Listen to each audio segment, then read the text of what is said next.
Tennessee waltz when an old friend I happened to see. I introduced her to my loved one, and while they were dancing, my friend stole my sweetheart from me. I remember the night and the Tennessee waltz. Now I know just how much I have lost. Yes, I lost my little darling the night they were playing the beautiful Tennessee waltz.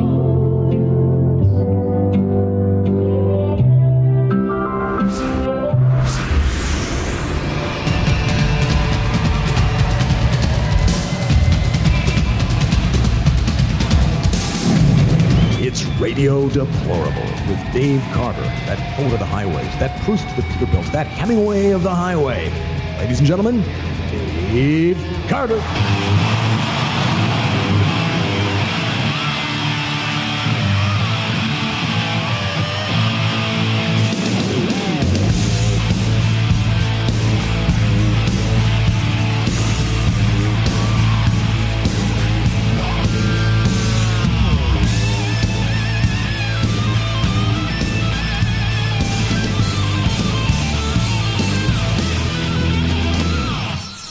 He's one of the finest steel guitar players in this country and an expert on country music. And the Tennessee Waltz you just heard, his uncle wrote it.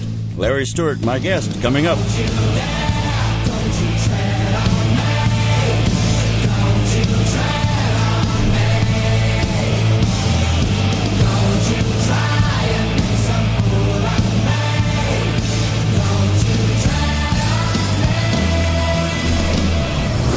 This is Radio Deplorable, brought to you by Ricochet.com and by the fine folks at Quip, who have devised a sleek, easy, and very effective method of dental care and hygiene, about which more in due course. I am Dave Carter. I'm a retired military veteran with 3 combat tours in the Mideast, a year spent in Korea, and numerous deployments all over creation. I'm a former private detective, a radio show host, and an 18-wheeler driver with over 1 million miles driven across the country. And I'm a contributor here at Ricochet and occasionally write stuff over at the Federalist and Conservative Review. Now, my guest, well, what is there to say except that he's an accomplished musician whom I've had the honor of knowing as a dear friend for the last 44 years, which means we're old. Larry Stewart currently plays steel guitar and banjo in Pigeon Forge, Tennessee at the Country Tonight Theater. No, I'm sorry, that's theater, right, Larry? Theater. And in that capacity, he's backed up many of the brightest stars in the country music firmament, including Dolly Parton and a great many others. He can play banjo, guitar, I believe, steel guitar, drums, and Lord knows what else.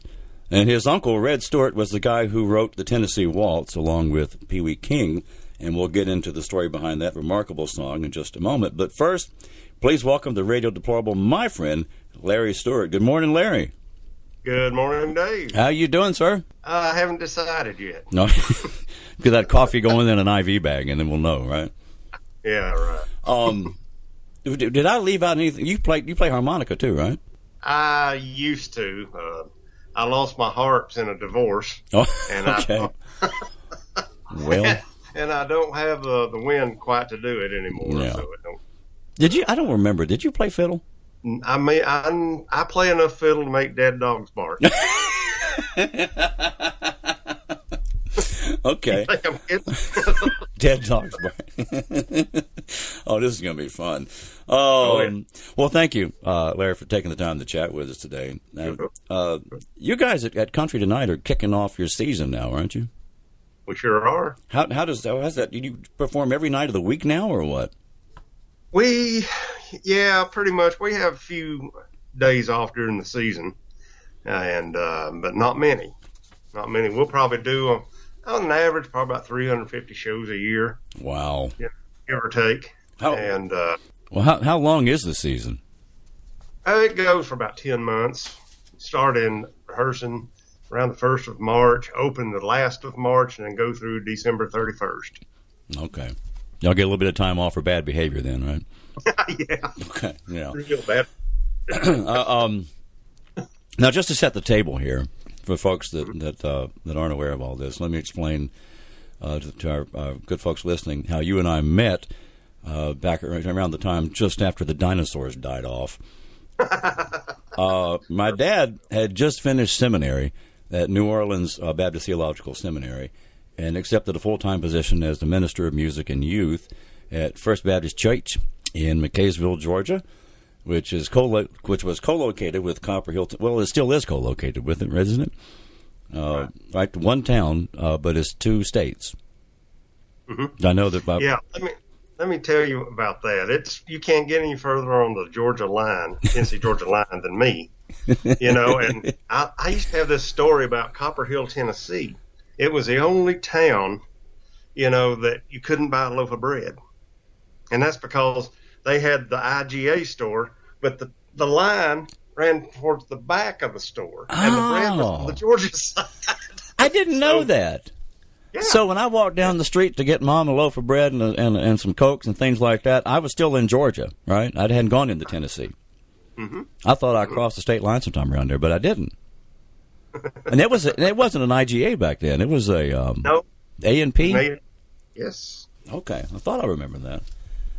Okay. So Dad and Mom and my sister and I, we packed up our Ford Galaxy and headed from Baton Rouge up to the Blue Ridge Mountains, where you and your family and the folks up there welcomed a group of Flatlanders into your midst. I was, 13, 14, I guess, which made you 15 or 16 or so. Right. And since we're both essentially nuts, friendship was formed, and we ended up as thick as thieves, basically. And now there are a couple of things that I'll always remember. One was when I would pack up a stack of jazz albums, and Dad would take me to your house, and then you'd come out with a stack of country music albums. Remember that? And we would play dueling albums, and and you would play Chet Atkins, I think Roy Clark. I played a lot of Charlie McCoy. Was he the guy on the harmonica, right? Mm-hmm. Yeah. And Lester and Earl Scruggs, is that who it is? Yeah. Okay, you played that. And, of course, I brought out Pete Fountain and Al Hurt and Dukes of Dixieland and Louis Armstrong and all that stuff, and we had a good old time. And I can remember your dad bought a big quad outfit. Yeah, a Fisher quadraphonic system. I would go down to your house and bring some things. And your dad was really polite. And, I hadn't had my steel but about maybe a year at the most, and I couldn't play. And I brought a Lloyd Green album, and he said, "Oh, you can play better than him." Well, and then you ended up taking that steel with us on the choir tour. Yeah, up into Canada. Sure. That was my first guitar. 3 pedals and no knee levers. It held me back. You still have it? No. My daddy traded it in probably when I was about 16 or 17. Okay. He bought me a nice professional. Oh, okay. All right. The other thing that I remember is that you could play, and we alluded to this earlier, just about any instrument that happened to be lying around. As I told you on the phone the other day, my dad said that if somebody dropped off a set of bagpipes at your feet and came back an hour later, you'd have them mastered. It was just unbelievable. I might could play it, but I'd have a lot of enemies. Well, I guess it all makes sense because you come from a musically gifted and inclined family. You guys have been playing music. Your family has, I guess, since the inauguration of the Christian era, haven't you? Probably. All of my daddy's brothers and his sisters, they all played music. Mm-hmm. Some a little higher than others. Like Uncle Red, got into Nashville, or everybody else. I had an uncle, Uncle Bill, that played fiddle for Lonzo and Oscar back in the 40s and 50s. Now, I'm sorry, you have to educate me here. Alonzo and Oscar. Lonzo and Oscar, they were like a comedy team. Oh, okay. And Uncle Bill played fiddle with them briefly. So was it mostly country music? Yeah, yeah. How did Sure. How did you and your family come to be in the Copper Hill area? Well, you see, my mother, they had a little trio, and they entered a little talent contest. And the prize, which they won, was to tour with this lady called Cousin Emmy back then. And Daddy was playing fiddle, so you see how they got together. Yeah. Well, Mother got homesick. And so, yeah. They moved back, and Daddy took up a trade as a machinist at the local company, and that's where they roosted. Okay. So she was originally from that area then? Oh, yeah, yeah. Okay, all right. Well, let's talk about your Uncle Red Stewart and his role in writing, really was one of the most iconic country music songs in the country. Mm-hmm. What's the backstory that, as far as you know, as to how that song came about and how all that got started? All right. My Uncle Red was playing in Pee Wee King's band, which is known as the Golden West Cowboys. Mm-hmm. Uncle Red was the band leader. And he played fiddle and sang some. And they were driving, my understanding is, from Arkansas back to Nashville. And they heard Bill Monroe sing the Kentucky Waltz. Mm-hmm. And so Pee Wee turned to my Uncle Red and said, "Why haven't you written one about Tennessee?" And see, they had this song called the No Name Waltz. All right. And so they took that one. And it's easy to remember, No Name Waltz. No Name Waltz, that's what it was known as. Just a little tune they played, So Uncle Red, he smoked cigars, so he had this great big matchbox, with a clear backside on it. Yeah. And he wrote the words, I was waltzing with my darling, and didn't think any more about it, And next thing you know, it's a state song. So that's how that came about. Wow. Well, what brought, because Patti Page, it kind of became her signature song, I guess, in a way. I would say so. How did she come to be the one that kind of brought it? Well, I know it was released in 48, and she recorded it in 50, I believe. How did she come to that song? Do you know? What's that?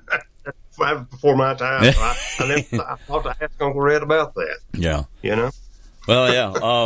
And I found out some tidbits about this song. I wasn't aware that the University of Tennessee plays it at the conclusion of all their home games at Neyland Stadium. And Rocky Top. Yeah. And the Appalachian State Mountaineers played as part of their post-game performance as well. I'm not sure what the link of that is. The song was on Billboard's pop music chart for 30 weeks straight in 1950, and it occupied the number one slot for 9 weeks. Right. So it was really kind of crossover, from country western, I guess they called it back then, wasn't it? It was, and it's been recorded by I don't know how many artists.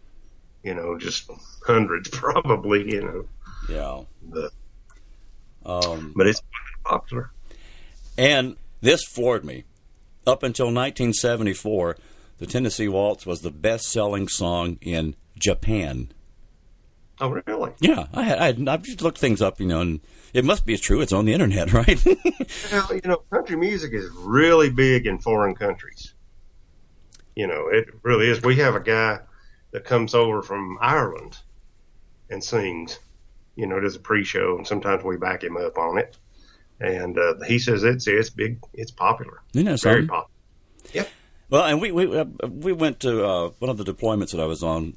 One of the good ones was in Germany, and all the German ladies in this town that we were at just flocked to one of the guys, one of my friends in security forces. Why? Because they thought he resembled John Wayne. And they love American Cowboys. He looked like John Wayne, so he was just their heartthrob the whole time that we were there. So there's an affinity there somehow, I guess. I get. Did you get to spend much time with your uncle, Red Stewart? No, I didn't, because naturally, we were in Georgia, and he's way up in Louisville, Kentucky. And, okay. Okay. And he was always busy. But I'll tell you what he did do for me. He did two things. He got me my first real steel guitar amplifier. He was endorsed by PV Electronics, and got me a super deal on that. And one time we were on vacation up there.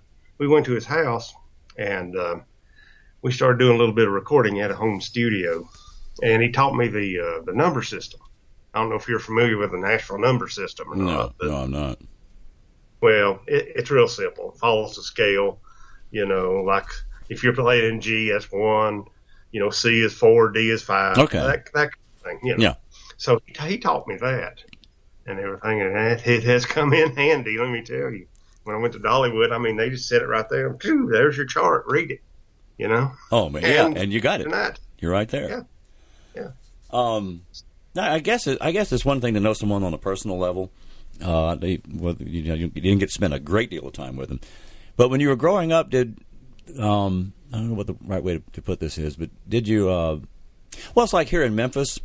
My wife was telling me that Elvis was kind of like the hometown kid. Right. He did well, but he was the hometown kid, right. And it wasn't until later that it dawned on a lot of people the impact that Elvis had. Particularly, every year on the anniversary of his death, people from all over the world come, and if you tour Graceland, of course, you've got just a truckload of platinum and gold albums and things.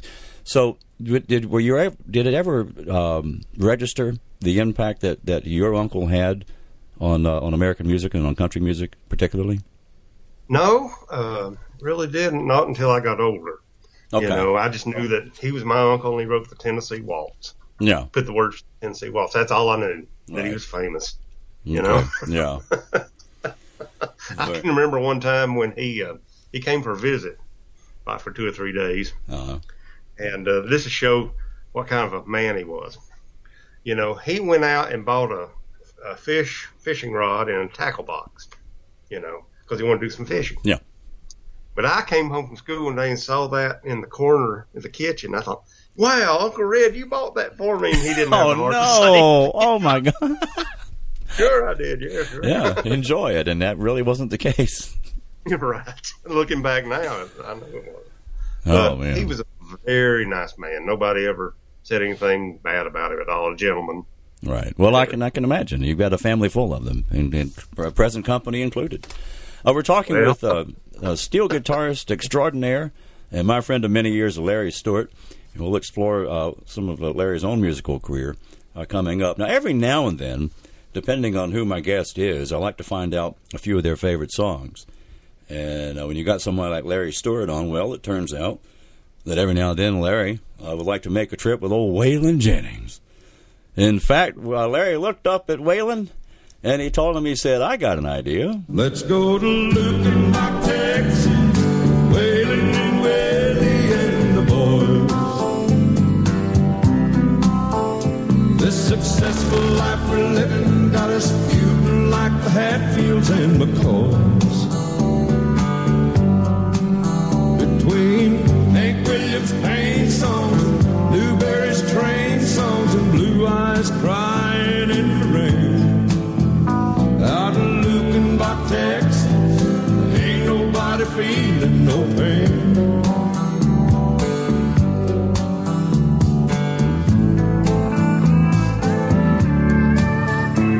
So baby, let's sell your diamond ring, buy some boots and faded jeans and go away. This coat and tie is choking me, and in your high society you cry all day. We've been so busy keeping up with the Jones, 4-car garage, and we're still building them. Maybe it's time we got back to the basics of love. Behave over there. It's Radio Deplorable with Dave Carter.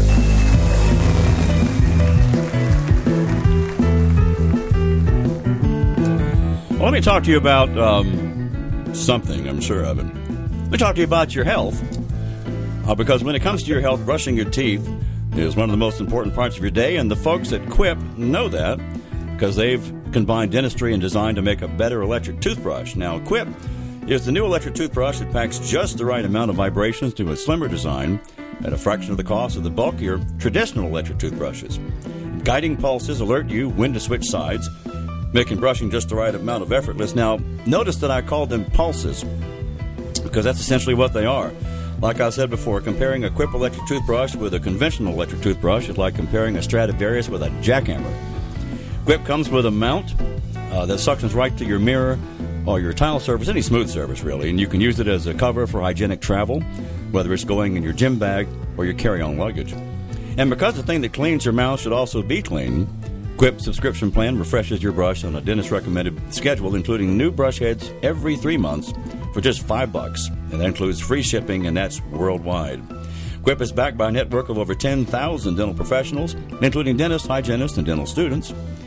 Now, you know, most toothbrushes don't get named one of Time Magazine's best inventions of the year, but Quip did. And you can find out for yourself why.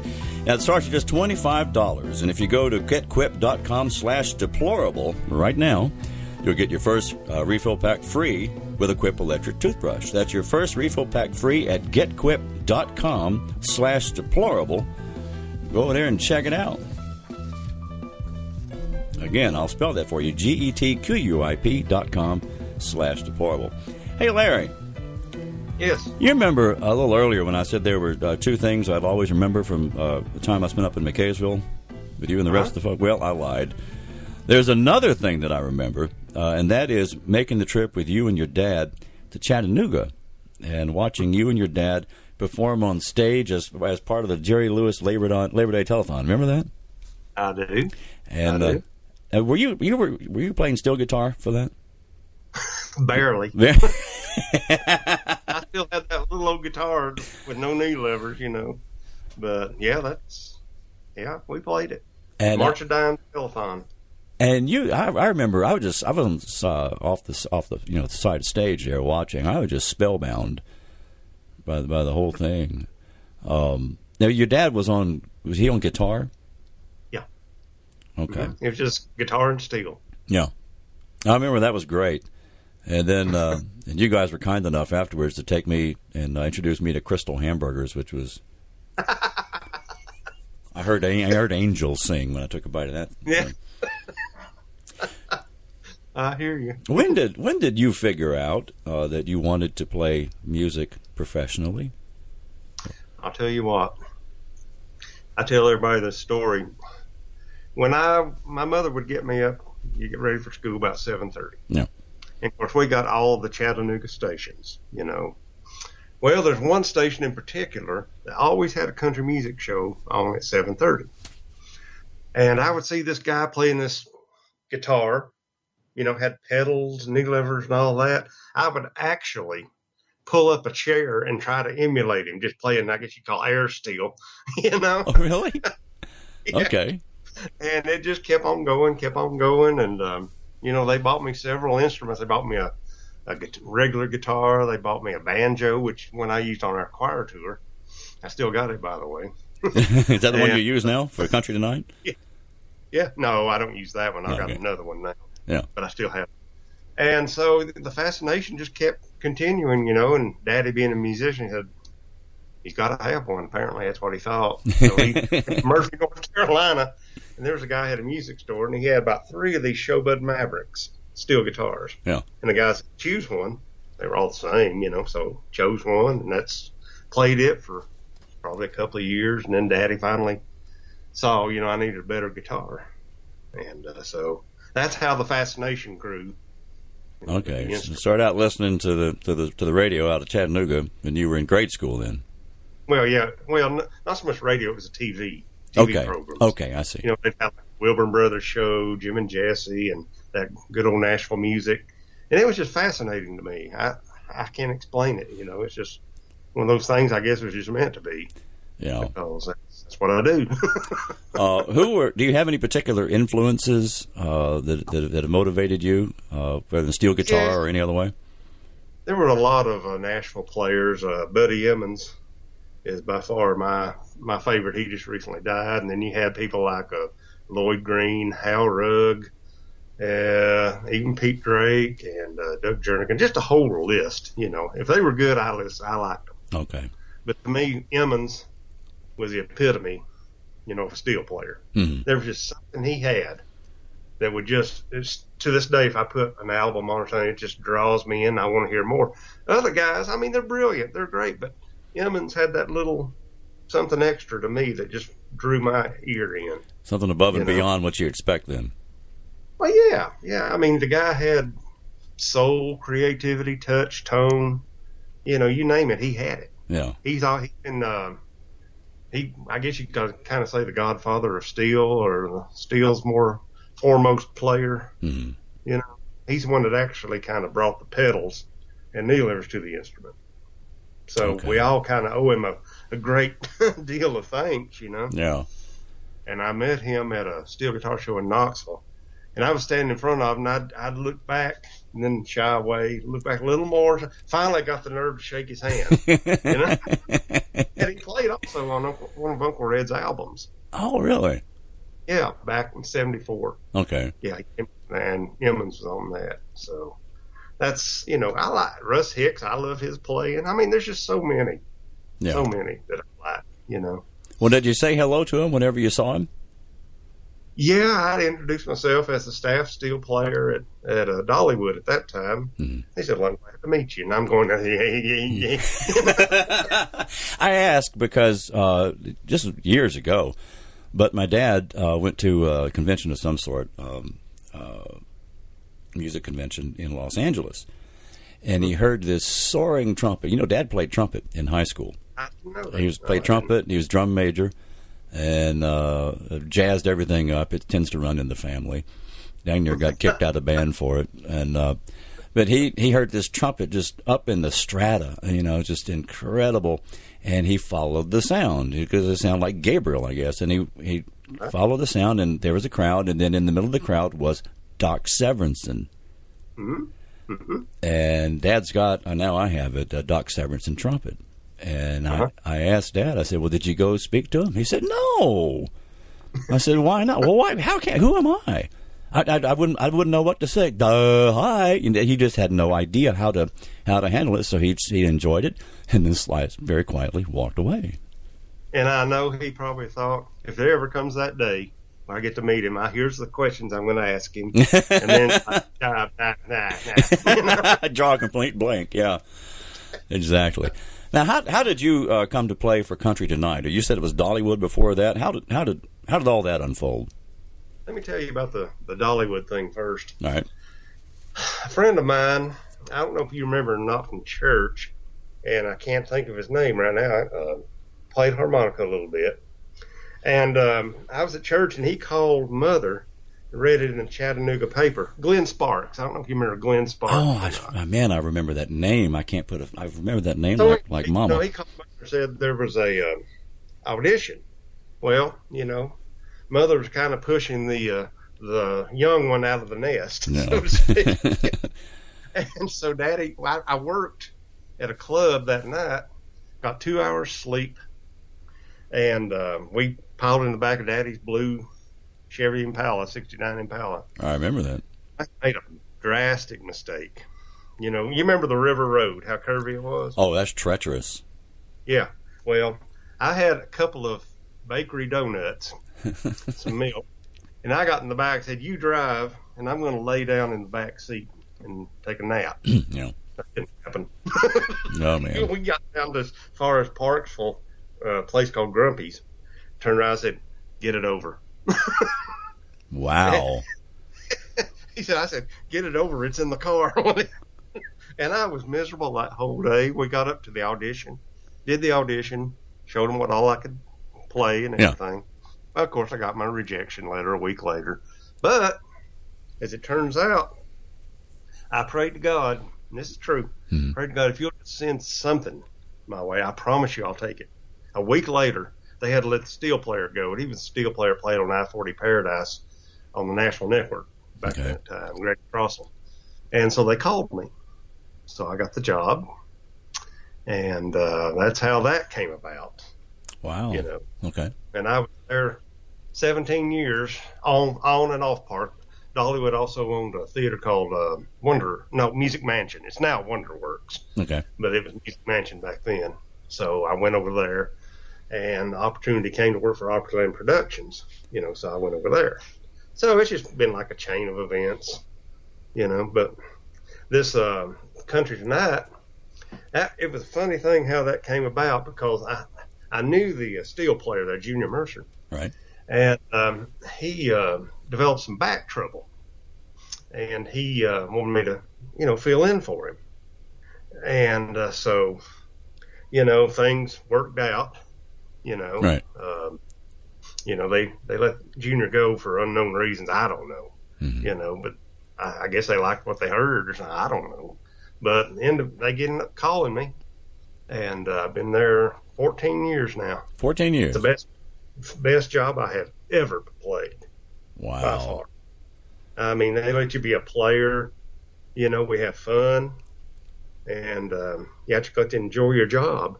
Yeah, well, that's a good thing. That not everybody's able to do that. Right. I experienced that when I was in the military as a historian. I was writing, and that's that's what I do. And it's a good feeling when you can get away with something like that. Mm-hmm. Now, I'm not to say there hadn't been a moment or two of my fault where I would, Tennessee Waltz would be an A flat, and I kicked it off an A. You're waltzing with somebody else's darling, huh? we don't have a musician to have a say, and said, "What's a half step among friends?" I like that. Yeah. Wow. I'm gonna play something for you, and I'm gonna get your comments on it. But I think I know what it is. But I'm gonna talk about kind of the direction that some parts of country music is spinning off into. So you may want to plug your ears. But this purports to be country. Let me play this for you real quick. Now, some goes out to all the country ladies out there. And all the good old boys rather have an Ellie Mae than a Kim K any day. Oh yeah. West Virginia, Tennessee, New York City ain't for me. Rednecks, blue collar. Okay, that's all I can take of it. I just can't do any more of that. But I have this feeling that old Hank Williams is spinning at about 4,500 RPM right now with that kind of stuff going on. What are your thoughts? Yeah, I'd say a lot of passed on country artists are doing the same thing. You've got a lot of producers and musicians now that come from Los Angeles. And, Nashville seems to want to always change.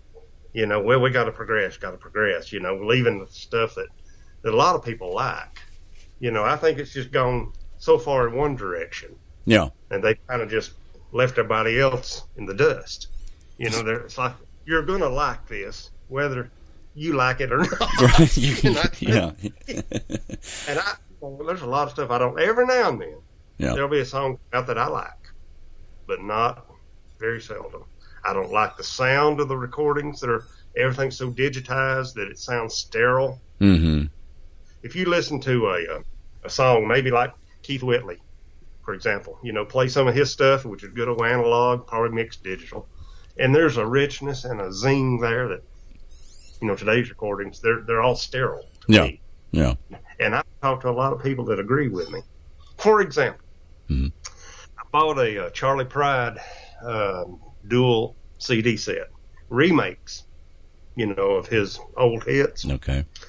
And I was very disappointed because it had that more of a modern sound, that sterile. It just didn't have the punch like the ones in the 70s when he was recording that stuff. Mm-hmm. And I know Charlie's band leader, and I told him that. He said, I totally agree with you that the 70s sound better than the remakes.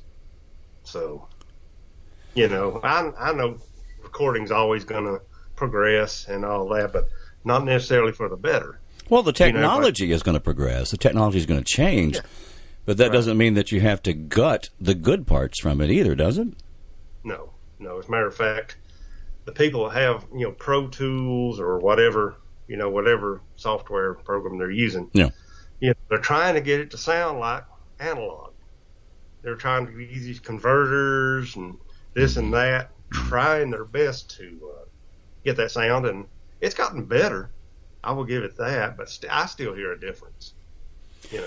But all that stuff I can still put on an old record, and I can hear the room. You know, I can hear everything. That sounds good. Right. Now, I'll tell you who is absolutely jazzed that you and I are talking today, and that's my wife. She is yes, she is a country music fan like you would not believe. And last year, her and I went to a Garth Brooks concert, and I don't even know why we bothered to get tickets that had a seat assigned to them, because she never sat down. Man, the girl was up and dancing and singing the whole time. She knew every song. She knew what the backup singers were going to do. She probably knew the steel parts. She knew the whole thing, you know.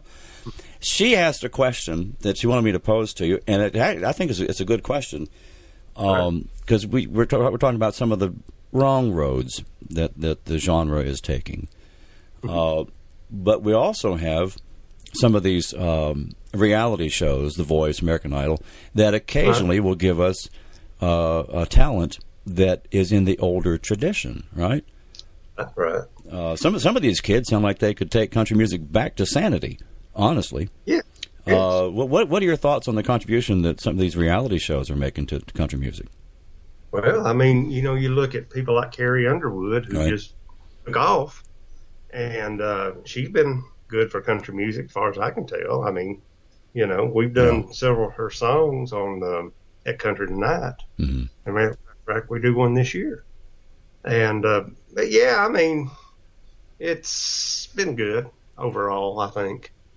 There's some of them, of course, you know, that didn't really pursue it any further. We had one girl from Country Tonight that was on American Idol, and she finished 5th. Janelle Arthur. I don't know if you really hear. Yes, I know her well. I didn't know she was from Country Tonight. Yeah. Okay. Yeah, she worked there a lot. Matter of fact, she started, I think, at Dollywood. I was playing a show called Paradise Road, and she was playing Little Dolly. And her part was, they had this big old swing, you know, she's singing the song, Little Tiny Tassel Top, you know. And then, you know, when she was just a little girl. And I kidded her mother one time. I said, well, I guess I can't call you the Dolly Llama, so I'll call you the Dolly Mama. See, this is why you and I are friends. You know, we're just not wired quite right, but I like that. That's good. Okay, last question. I don't know if it's a fair one or not, but why should that stop me, right? Most of us, as you know, we're kids, and we have dreams, or we have a destination in sight where we want to be at a certain point. Things we'd like to achieve. I'm wondering about you. Are you doing? I think I know the answer to this, but are you doing what you wanted to do and what you thought you'd be doing at this point? I've always left that up to God. You know, He's always provided a job for me, except for 2003. I got the run over. No, well. I was unemployed in 2003. But for the most part, yeah, He's always provided a job for me. And I liked it because I was so close I could go visit Mother and Daddy. Sure. You know, and it's just like 2 hours away. So I've just always just been in this area, and I've just kind of just become an old fossil, you know. We named some of those dinosaurs, didn't we? Yes. Now, if folks want to find you online or anyplace else, they need to look no further than the Country Tonight website. Is that right? Well, yeah. I mean, I've got my own. Well, I don't have a website. I have an email, but I don't have a website or anything. Okay. You know, people are always asking me, "Why don't you do your own album?" You know, that's a good question. Why don't you? And well, you know, when I look at what's out there, it's already making records.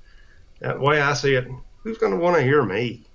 You know, these guys are so technically abundant. I mean, just geniuses with the instrument. Nobody's going to want to hear me. Well, I don't think you have to sell yourself short there. But remember what we were talking about with these talent competitions, that a lot of the people who are taking country music back to its roots are the ones that shine, like diamonds. Right. And so don't discount yourself among that crowd.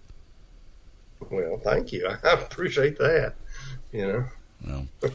Now, Country Tonight, the website is Country Tonight, TONITE, right? Mm-hmm. Country Tonight, for pigeonforage.com. You guys will be performing regularly through when? December 31st. And you do more than one show a day, or what? It depends.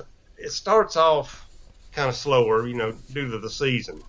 Everybody's still back in school. Okay, right. And we just do night show. We do matinees on Tuesdays this month. Okay. And it'll slowly increase as summer gets here. And you're right there off of I-40, right? Well, yeah, you take 407 exit, go about 9 or 10 miles on Highway 66. Yep. You go into Sevierville, and then you just bear right, and it'll take you straight into Pigeon Forge. And it's on the left next to the Dunkin'. No, not Dunkin'. Yeah, no. Yeah, it is Dunkin' Donuts. Yeah. It changed so many times, I had to think, which one is it? This week, it's... my wife and I really, really want to get up to Gatlinburg and take a little getaway up there. And we need to stop by and say hello. Yeah. And another thing, Gatlinburg is still there. It didn't burn down, huh? Fires. Last year, I think everybody thought everything burned down and Gatlinburg and Pigeon Forge. No, it's still there. The way they hype things on TV, and the camera by nature has tunnel vision. It sees only that cone of vision that it has in it and nothing else. So, yeah. Larry, thank you, bro. I really appreciate it, man. It's been a thrill. Not only reminiscing about all the mischief and the fun times from years ago, learning more about you and your remarkable family. I know wasn't that long ago that your dad passed on, and me and my family thought very fondly of him. He was a great guy, and he raised a wonderful son. So thanks again for being on the program. You raised two good sons. My brother too. Yeah, he's fine. So it's been a pleasure, man. Thank you. And if you folks want to find little old me, well, you can look right here on Ricochet or Radio Deplorable, and you can go to my brand new website. Yes, you can go to DaveCarterOnline.com. Believe it or not, we got Radio Deplorable swag. You believe that, Larry? We got merchandise now, which you can find at the Ricochet store. That link is at the bottom of the homepage on Ricochet, and you can go to DaveCarterOnline.com. Click on the Radio Deplorable icon located at the top of every blasted page of the website. And man, we got coffee mugs with my mug on the mug. We got travel mugs with my mug on the mug. We got T-shirts, and the lovely and vivacious Mrs. Carter said she liked a pink T-shirt, so guess what? We got a pink T-shirt. So they got the Radio Deplorable logo on them and the words, "I'm deplorable too," over the logo. So that's pretty cool stuff. With thanks again to my very special guest, Larry Stewart, and a very special thanks to you, the listener. I am Dave Carter for Radio Deplorable on Ricochet.com. Don't look so sad. I know it's over, but life goes on, and this old world will keep on turning. Let's just be glad we had some time to spend together. There's no need to watch the bridges that we're burning. Lay your head upon my pillow. Hold your warm and tender body close to mine. Hear the whisper of the raindrops blowing soft against the window, and make believe you love me one more time. For the good time.